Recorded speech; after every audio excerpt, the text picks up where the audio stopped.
내가 주의 이름을 형제에게 선포하고 회중 가운데에서 주를 찬송하리이다. 여호와를 두려워하는 너희여 그를 찬송할지어다. 야곱의 모든 자손이여 그에게 영광을 돌릴지어다.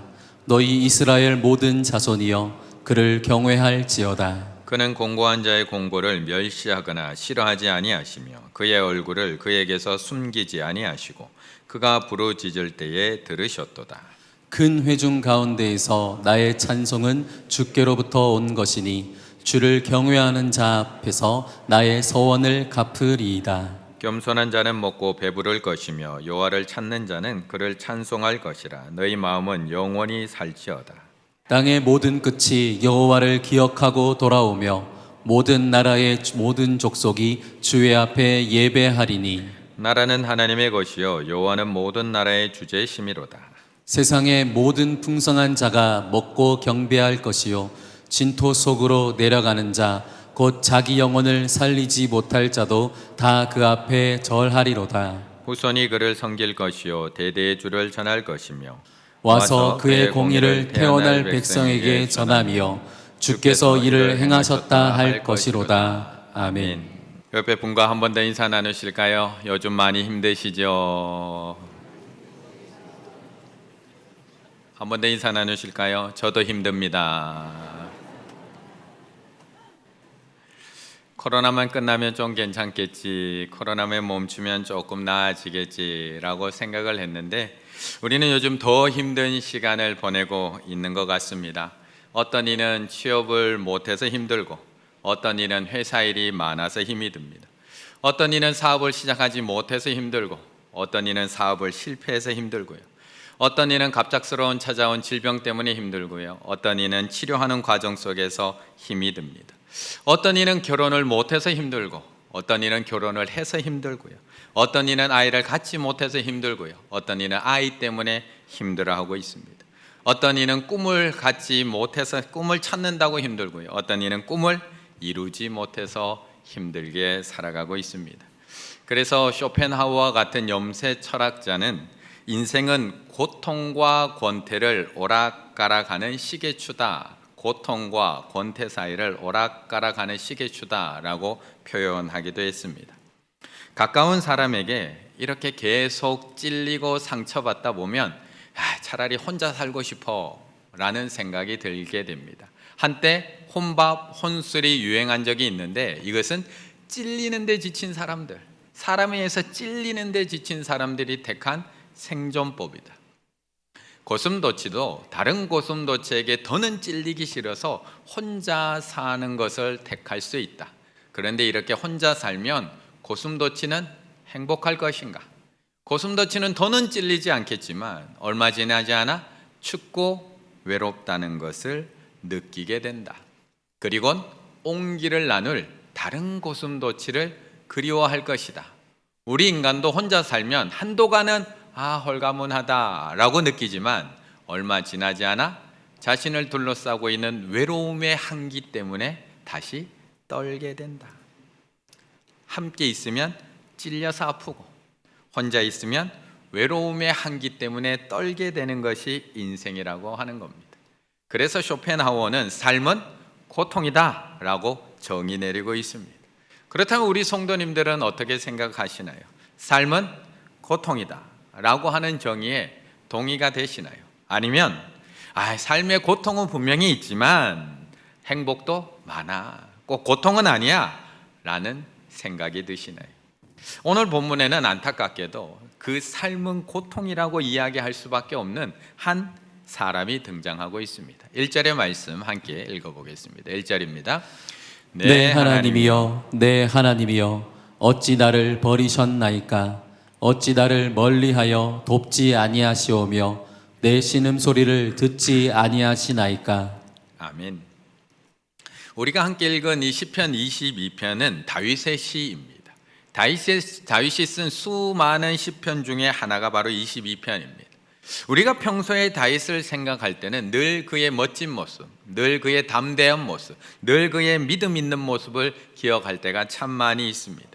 어린 나이에 하나님의 선택을 받아 사무엘을 통해서 기름 부음 받은 모습, 하나님을 모독하는 골리앗 앞에 담대히 나아가서 그를 쓰러뜨린 멋진 담대한 모습, 요나단과의 우정을 요나단이 죽은 이후에도 끝까지 지켜나갔던 멋진 모습, 자신을 죽이려고 했던 사울 끝까지 그를 죽이지 않고 그를 용서했던 모습, 아둘람 굴에 찾아온 환난당한 자, 빚지고 원통한 자들을 다 그들과 함께 어울려서 더불어 살아갔던 그의 모습, 부서울 시내에서 지친 200명의 병사들에게까지 자기가 가져온 전리품을 공평하게 다 나누어줬던 그런 덕스러운 왕의 모습.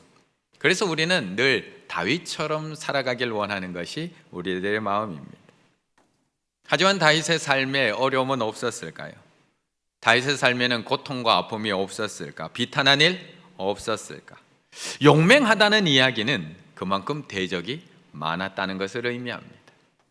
그가 기뻐했다는 것을 의미하는 것은 그에게 슬픈 일도 참 많았다는 것을 의미합니다. 그가 누군가를 용서했다는 것은 그를 괴롭게 하는 사람도 너무나 많았다는 것을 의미합니다. 그래서 오늘 22편에는 다윗의 비탄으로 차고 넘치고 있습니다. 하나님 앞에 자기의 고통을 쏟아내고 있습니다. 아무 죄도 없는 자신이 죽음의 위기를 맞이했지만 도와주는 이가 아무도 없다는 것입니다. 절박하게 하나님 앞에 구원을 간구하고 있지만 하나님조차도 나를 구원해 주지 아니하시고 나를 멀리 하신다고 비통함을 토로하고 있는 겁니다. 그래서 다윗은 하나님을 향해서 오늘 시편을 이렇게 시작합니다. 내 하나님이여, 내 하나님이여, 어찌하여 나를 버리셨습니까?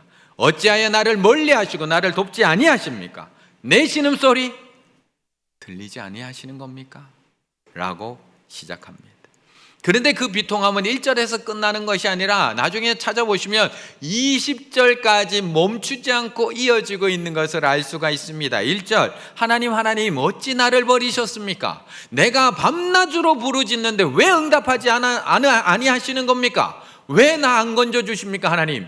성경에 보면 조상들이 간구할 때마다 건져주시는데 홍해 앞에서도 건져주시고 요단강 앞에서도 건져주시는데 왜 나는 안 건져주시는 겁니까? 나는 벌레입니까?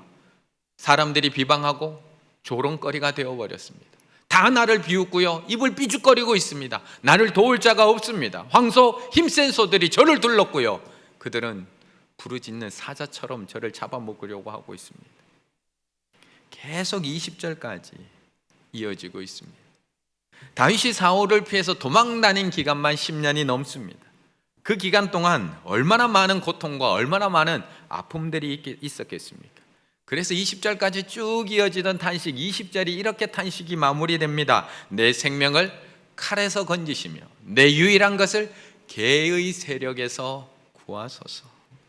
그 20절 안에 절절하게 그의 비탄과 그의 고통과 그의 아픔들이 가득 차 있습니다. 사울을 피해 도망갈 때 자신을 도와주었던 놉당의 제사장 85명, 남녀와 아이들까지 다 죽임을 당합니다. 그 소식을 들었을 때 다윗은 얼마나 괴로웠을까요? 아둘람 굴에 있을 때 찾아온 400명 환난당한 자, 빚진 자, 억울한 자, 원통한 자들, 우리는 멀쩡한 사람 10명만 직원으로 있어도 힘든데 이 400명을 거느리고 살아가는 삶, 그의 삶이 얼마나 힘들었을까요? 블레셋 가드왕 앞에서 침 질질 흘리며 미친 체하면서 생명을 구걸해서 살아남은 다윗의 삶, 얼마나 비참했을까요? 블레셋의 공격을 받는 그일라 사람들을 생명을 던져서 구해줬더니 그들에 의해서 사울에게 고발당한 다윗의 마음, 얼마나 처참했을까요? 그렇게 처참한 중에 전해진 영적 아버지인 사무엘의 별세 소식, 그의 마음은 도대체 어디까지 무너져야 하는 걸까요? 자기가 만들었던 시길락이라는 성 잠시 비운 사이에 아말렉이 쳐들어와서 모든 가족들과 자녀들이 다 사로잡혀간 그 현장을 본 다윗의 마음, 얼마나 녹아내렸을까요? 그런데 그렇게 녹아내리는 자신에게 믿었던 부하들이 돌을 들어서 그를 죽이려 달려들 때 그의 마음은 얼마나 비참하고 얼마나 원통했을까? 그래서 다윗은 하나님 앞에 외치고 있는 겁니다. 비탄스러운 마음으로 하나님 앞에 탄식하고 있는 겁니다. 내 하나님이여, 내 하나님이여, 어찌하여 나를 버리십니까? 어찌하여 나를 멀리하시고 나를 돕지 아니하시는 겁니까? 내 신음소리 하나님 안 들리십니까? 그럴 때 우리는 버림받았다고 생각할 수밖에 없습니다. 하나님 앞에 버림받았다고 느껴질 수밖에 없습니다. 고통이 너무 오래 길어지고 모든 상황이 점점 악화되기만 해갈 때, 모두가 나를 떠나고 나 혼자 남아 있을 때 우리는 나만 버림받았다고 생각할 수밖에 없습니다. 그런데 오늘 이 다윗의 처절한 고통 소리를 우리가 조금만 잠잠히 귀 기울여 듣고 있다 보면 또 한 분이 생각이 납니다. 선명하게 생각나는 또 한 명이 떠오르게 됩니다. 마태복음 27장 46절의 말씀 함께 읽습니다. 제9시쯤에 예수께서 크게 소리 질러 이르시되 엘리 엘리 라마 사박다니 하시니 이는 곧 나의 하나님 어찌하여 나를 버리셨나이까 하는 뜻이라. 아멘. 사람은 누구나 자신이 당한 고난이 가장 크다고 느끼고 아플 수밖에 없습니다. 왜냐하면 그 고통은 나만 느낄 수 있기 때문에 그렇습니다. 다른 사람의 아픔은 조금 안쓰럽게 느껴지기도 하고 때로는 많이 안타깝게 느껴지기도 하지만 나의 아픔, 고통만큼 크게 느껴지지는 않습니다. 내 안에서 나를 만드는 것들이라는 책에 보면 아담 스미스의 도덕 감정론의 이야기를 이렇게 인용해 와서 적어놓은, 기록해 놓은 부분이 있습니다. 저는 그 부분을 제 이야기로 조금 각색해서 한번 이야기 드려보려고 합니다. 늦은 오후입니다. 제가 오늘 밤까지 마쳐야 되는 설교가 있어서 열심히 설교문을 작성하고 있습니다. 설교 제목을 뭘로 할까 한참 고민을 하게 됩니다. 내 아픔 아시는 당신께 조화문의 노래 제목인데 뭔가 잘 어울리지 않을까 한참 제목을 고민하고 있는 그때 부목사님 한 분이 목양실을 똑똑똑 두드리며 들어옵니다. 그리고 이렇게 묻습니다. 목사님 혹시 그 뉴스 보셨어요? 중국에서 큰 지진이 나서 수만 명이 죽고 지금 수만 명이 실종된 상태라고 하는데 혹시 그 뉴스 보셨어요? 라고 저에게 묻습니다. 그 이야기를 들은 저는 조금 더 그 소식이 알고 싶어서 안타까운 마음에 인터넷 검색을 합니다. 중국 지진. 그러자 뜹니다. 중국인 수만 명이 죽었고요. 중국인 수만 명이 실종된 상태. 잠시 중국인들에 대한 걱정이 앞섭니다. 중국에 있는 교회들에 대한 걱정이 제 마음에 솟아오르기 시작을 합니다. 중국인들 너무 많이 죽은 건 아닌가? 중국에 있는 교회, 중국 교회에 너무 많은 선교사님들 안전할까? 각색입니다. 너무 깊이 빠지시면 안 되고요. 지금 제가 각색해서 얘기 드리는 겁니다. 하지만 몇 분이 흘러가고 나면 저는 더 이상 중국 사람들에 대해서 생각하지 않을 겁니다. 대신 설교문 작성을 서둘러서 끝내려고 할 겁니다. 빨리 집에 들어가서 오늘 낮에 있었던 아들 축구 경기 결과를 묻고 빨리 쉬고 싶어 할 것입니다. 그리고 집에 들어가서 아들이 골을 넣었다는 이야기를 들을 때면 중국의 인명피해 소식과는 상관없이 기쁘고 신날 것입니다. 그런데 다음 날 다른 소식 하나가 저에게 전해져 옵니다. 제가 지난주에 병원 가서 받았던 검진이 있습니다. 새끼손가락에 요만한 혹이 하나 나서 이게 뭘까 하고 검사를 받고 돌아온 게 있습니다. 종양의 조직검사를 받아놓고 왔는데 전화가 온 겁니다. 이제 조직검사 결과가 나왔으니까 내일 병원에 내원해서 그 결과를 들으라고 이야기합니다. 이제 내일이 되어서 차를 끌고 병원으로 향합니다. 병원으로 향하는 저의 가슴은 쿵쾅 뛰기 시작합니다. 아예 별일 없겠지. 그런데 이런 암이라고 합니다. 각색입니다. 그리고 새끼손가락을 잘라야 한다는 뜻입니다. 병원에서 돌아오는 길, 제 스스로 위안합니다. 그래도 최악은 아니야. 그냥 새끼손가락인데 그냥 생활하는데 조금 불편한 뿐이야. 그 정도쯤이야. 괜찮아. 하나님이 이 안에도 또 놀라운 일이 있을 거야. 애써 스스로 위로하고 믿음 좋은 척 쿨하게 넘기려고 합니다. 집에 돌아와서 아내에게도 괜찮아, 이거 별거 아니야 라고 큰 소리 칩니다. 하지만 그날 밤 제가 잠들 수 있었을까요? 그날 밤 제가 설교문을 작성할 수 있었을까요? 그날 밤 아들이 축구골을 넣었다는 이야기에 제가 기뻐할 수 있었을까요? 그에게 일어날 수 있는 가장 사소한 사고가 오히려 그에게 실질적인 불안감을 안겨줍니다. 만약 그가 내일 자신의 새끼손가락을 잘라야 한다면 아마도 오늘 밤 쉽사리 잠들지 못할 것입니다. 반면 수억 명에 달하는 사람이 죽는 사고가 났다고 생각해보자. 하지만 그 사고를 직접 보지 않는 한 그는 아주 편안한 마음으로 코를 골며 잠들게 될 것입니다. 이렇듯 인간은 수많은 사람들의 사망 사건보다 자신의 작은 불운 하나에 더 고통스러워합니다. 사람은 누구나 내 손톱 밑에 가시가 더 아프고 고통스럽습니다. 그래서 다윗도 지금 계속해서 자신의 고통을 쏟아내고 있는 겁니다. 그래서 시편 22편에서 가장 많이 반복되고 있는 단어는 고통, 아픔, 슬픔, 죽음이 아니라 계속해서 다윗이 반복하고 있는 단어는 나라는 단어입니다. 나. 어찌하여 나를 버리셨습니까? 나를 돕지 않습니까? 내 신음소리, 내가 밤낮으로 나를 왜 안 건져주시는 겁니까? 나는 벌레입니다. 나를 비웃습니다. 나를 에워쌌습니다. 나는 물같이 쏟아지고 있습니다. 내 마음은 촛물같이 녹아지고 있습니다. 내 혀가 개들이 나를, 내 모든 뼈가 드러났습니다. 나에 대한 이야기를 계속 쏟아놓고 있는 겁니다. 무려 37번이나 반복하면서 자신의 아픔을 하나님 앞에 토로해내고 있습니다.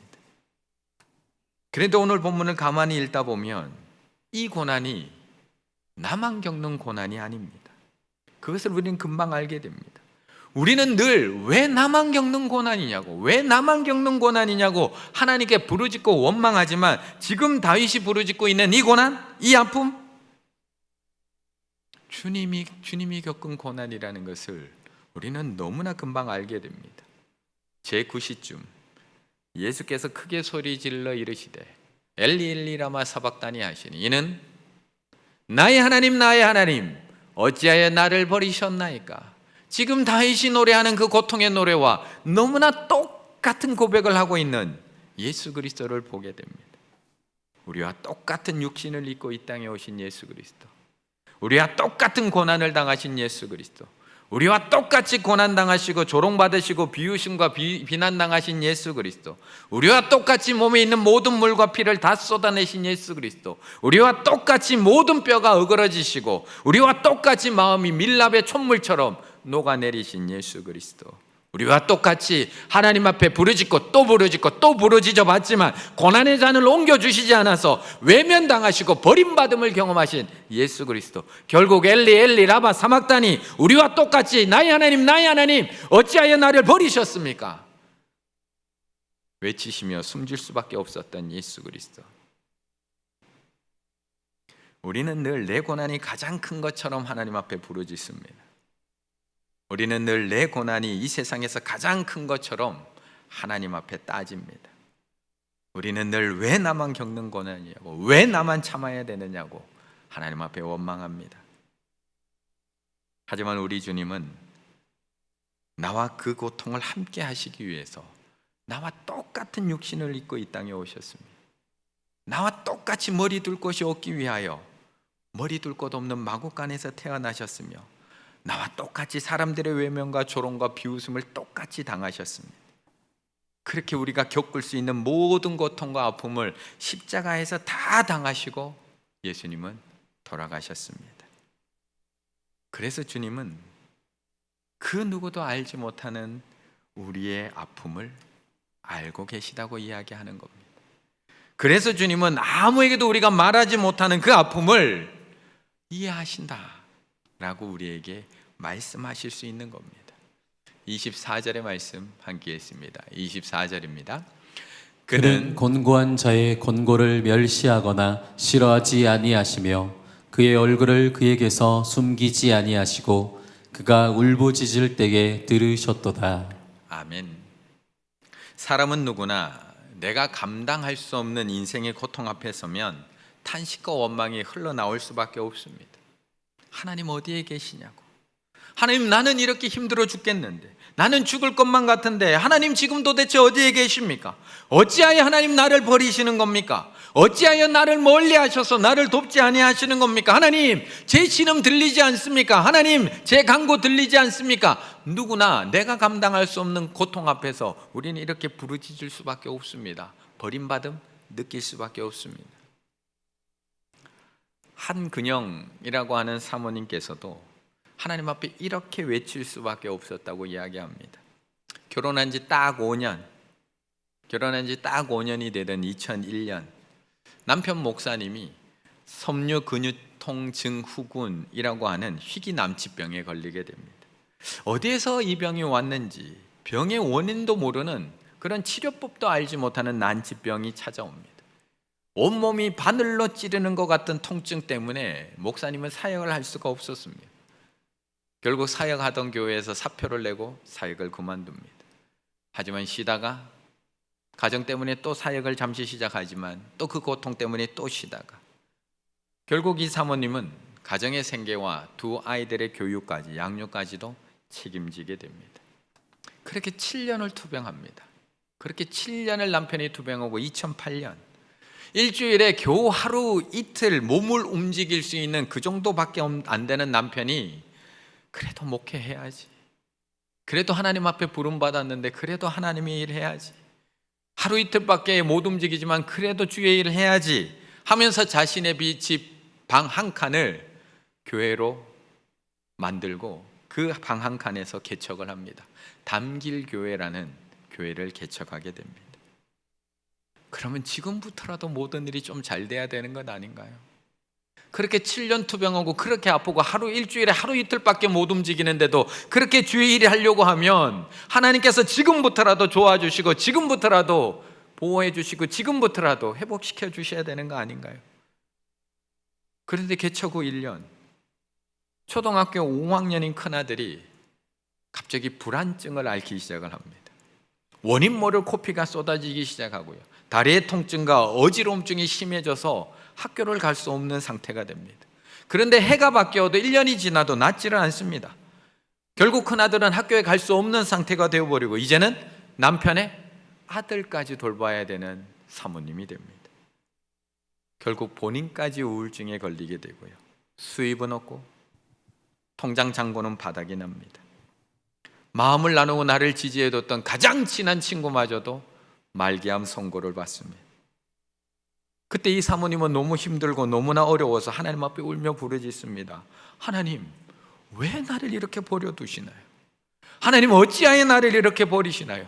나는 지금 사막 한복판에 있는데 하나님 왜 내 신음소리를 듣지 않나요? 저는 망망대해 같은 그런 대한복판에 서 있는데 하나님 제 소리 들리지 않으시나요? 저 어떻게 헤쳐나가라고 저를 여기까지 몰아넣으시나요? 하나님 앞에 1시간쯤 이 기도의 제목을 막 쏟아놓습니다. 논리적으로는 말도 안 되는 삐딱한 기도를 하나님 앞에 마구 쏟아놓습니다. 모든 독설과 모든 불만과 모든 원망들 다 쏟아놓습니다.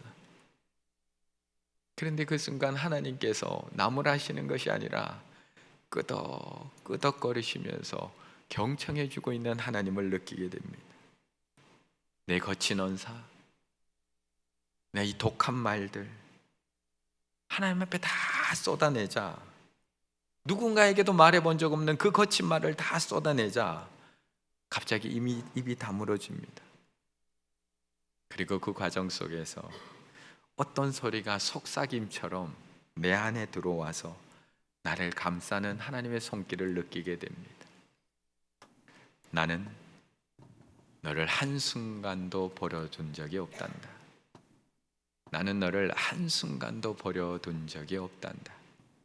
하늘 저 멀리가 아니라, 하나님은 하늘 저 멀리 계시는 것이 아니라 바로 여기에 나와 함께 계시는 분, 그분이 바로 성육신하신 성자 예수 그리스도시다. 왜 인간의 몸을 입고 이 땅에 오셨을까요? 우리와 함께 할 게 아닌데 왜 인간의 몸을 입고 성육신하셔서 이 땅에 오셨을까요? 그래서 그분은 폭격을 맞아 이리저리 휩쓸리는 그 처절한 난파선에 우리와 같이 타실 수밖에 없으셨다. 내 아픔 아시는 분, 내 눈물 아시는 분, 내 고통 아시는 분, 그분이 바로 예수님이시니까. 우리와 함께 하실 게 아니라면 하나님은 왜 굳이 사람의 몸을 입고 이 땅에 오셨을까요? 우리와 함께 하실 게 아니라면 왜 굳이 그 이름을 임마누엘이라고, 하나님이 우리와 함께 계시다고 그 이름을 지으셨을까요? 우리와 함께 계실 게 아니라면 왜 굳이 우리가 당할 수 있는 모든 고난을 왜 당하고 돌아가셔야만 했던 걸까요? 우리와 함께 하실 게 아니라면 왜 굳이 내 이름을 손바닥에 새겨 놓으셨다고, 왜 세상 끝날까지 너와 함께 하리라고 약속하셨을까? 한근영 사모님은 그 기도 이후에 남편의 건강이 서서히 조금씩 회복되기 시작합니다. 물론 다 낫지 않았습니다. 자신과 자신의 아들 우울증 약을 끊게 되었습니다. 불안증이 있던 큰아들은 미술에 재능이 있어서 다행히 지금은 미술에 전념하고 있고, 둘째 아들은 그나마 곧잘 공부를 잘해서 학교 생활 잘하고 있다고 합니다. 집에서 그렇게 시작한 교회는 이제 상가 교회로 옮겨서 이제 50명이 조금 넘는 성도가 되었고, 10년 동안 아픈 목회자를 섬기던 교회가 10년 동안 아픈 목회자를 섬기던 교회가 이제는 아픈 이웃을 섬기는 교회로 변화되어 세워져 가고 있다라고 고백하고 있습니다. 아파본 사람만이 아픈 사람의 마음을 알게 됩니다. 돌에 맞아본 사람만이 맞아본 사람 아픔 알고요, 버림받아 본 사람만이 버림받은 사람의 고통을 알고, 수치당해 본 사람만이 수치당한 사람의 아픔을 압니다. 비방당하고 조롱당해 본 사람만이 사람들의 손가락질에 쓰러진 사람의 고통을 알고, 환난당해 본 사람만이 환난당해 일어나지 못한 사람의 마음을 알고 있습니다. 뼈가 어그러져 본 사람만이 왜 고통 속에 밤새 잠 못 드는지 그 사람의 마음을 알고, 마음이 촛물처럼 녹아본 사람만이 오늘도 마음 녹아내려 주님 앞에 찾아온 우리의 마음을 알고 있다는 것입니다. 그래서 우리 주님은 우리의 마음을 알고 있습니다. 그래서 우리 주님은 우리가 하나님 앞에 오늘도 원망하고 탄식하고 비탄하고 외치고 있는 우리들을 나무라시는 것이 아니라 그 아픔을 알고 계시기 때문에 우리의 그 탄식을 들어주고 계신 겁니다. 우리에게 있는 대제사장은 우리의 연약함을 동정하지 못하시리가 아니요, 모든 일에 우리와 똑같이 시험을 받으시니로되 죄는 없으시니라. 동정하다, 심판되어 함께 느끼고 함께 고통을 받다, 함께 느끼고 함께 고통을 받으시니. 오늘 어떤 아픔을 가지고 이곳에 나오셨습니까? 오늘 어떤 고통을 가지고 주님 앞에 나오셨습니까? 마음껏 쏟아내셔도 됩니다. 마음껏 탄식하셔도 되고요, 하나님 앞에 좀 화나면 따지셔도 됩니다. 마음껏 원망하셔도 되고요, 마음껏 비탄하셔도 됩니다. 왜냐하면 우리가 겪고 있는 그 모든 아픔들, 그 모든 고통들 주님은 이미 다 겪어보셨거든요. 그래서 마음껏 쏟아내셔도 됩니다. 그래서 오늘 다윗은 그 비탄의 끝에, 22편 그 비탄의 끝에 하나님 앞에 이렇게 고백하는 겁니다. 그는 공고한 자의 공고를 멸시하거나 싫어하지 아니하시며 그의 얼굴을 그에게서 숨기지 아니하시고 그가 울부짖을 때에 들으셨도다. 그리고 그의 비탄은 찬양으로 바뀌기 시작하는 겁니다. 다 쏟아내고 나셔야, 하나님 앞에 다 쏟아내고 나서야, 하나님 앞에 원망하고 비탄하고 탄식하며 다 쏟아내고 나서야 그의 입술이 다시 찬양으로 채워지고 있는 것을 보게 됩니다. 오늘도 내 아픔 아시는 그 주님께 내 마음 다 쏟아내시고 돌아가실 때에는 주님의 사랑과 평안으로 가득 채워지시기를 바라겠습니다. 오늘도 나의 아픔 아시고 나의 아픔과 함께 하기 위해서 그 고통의 자리까지 내려오신 주님께 내 눈물과 탄식 다 쏟아내시고 돌아갈 때 우리의 입술에서는 하나님을 향한 감사와 찬양말이 흘러넘칠 수 있는 우리 충일의 가족들 다 되시기를 간절히 바라겠습니다.